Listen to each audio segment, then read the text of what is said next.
बिस्मिल्लाहिर्रहमानिर्रहीम, अस्सलाम वालेकुम। जनाब, इस वक्त मैं इकबाल शहीद टोल प्लाज़ा जो डिस्ट्रिक्ट अटक में आते हैं इसके करीब मौजूद हूँ और मेरे जहन में बहुत अरसे से था कि मैं इस पर एक छोटी सी एक क्लिप बनाऊँगा गवर्नमेंट को उसकी तवज्जो मबजूल करने के लिए।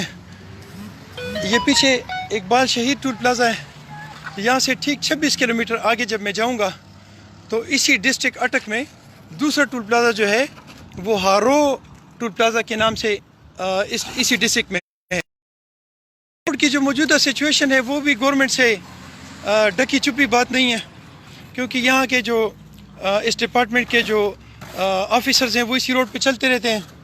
तो उस टोल प्लाज़ा में जिसमें हम टैक्स देते हैं तो इसकी ये पोजीशन होती है कि इसमें गाड़ी जब आप अगर थोड़ा तेज़ आएंगे तो इसमें वो गाड़ी आपसे डवाडोल हो जाएगी।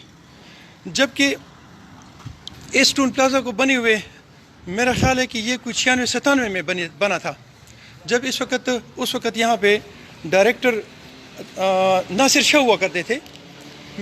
मेरी गुजारिश गवर्नमेंट से ये है कि इस 26 किलोमीटर के अंदर डिस्ट्रिक्ट अटक के लोगों को 2 टोल प्लाज़े बनाकर उनसे टैक्स लेने का ये जो सिलसिला आपने स्टार्ट किया हुआ है, तो मेरा ख्याल है कि ये मुनासिब नहीं है। रिक्वेस्ट ये है गवर्नमेंट से कि इस पे थोड़ा सोचा जाए, इस पे थोड़ा ज़रा अपनी तवज्जो मबजूल की जाए, और ये अटक के लोगों के साथ ये ज़्यादती है।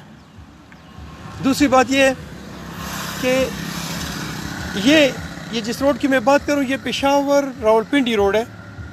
इस पेशावर पिंडी रोड पे इसकी जो हालत है वो भी किससे ढकी छुपी नहीं है कि उसकी हालत ऐसी है कि इस पे रोज़ एक्सीडेंट्स होते हैं।